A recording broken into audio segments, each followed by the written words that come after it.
Bear with me, one more about Speak and Spell. A couple years back, in the spirit of those retro game consoles, a sort of remake was made. Outwardly, it does look pretty close, and it plays the same sort of spelling games. What I found disappointing is it's all new recordings with modern fidelity. It doesn't have the original accent, which was most of the charm, really. Next spell, surgeon.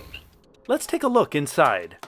The original was popular for circuit bending, making weird music. Here you can access the speech ROM, the decoder, and the CPU. In the remake, most of it's under an epoxy blob. It's a mystery. In the corner, though, a common flash chip, which likely has all the recorded audio, and if you're patient, you could decode that, perhaps reprogram it with all those swear words you always wanted. Otherwise, it's just a lot of air inside, and maybe the best hack potential is simply as an enclosure for something like a Raspberry Pi, or there is an Arduino library that emulates the original speech chip.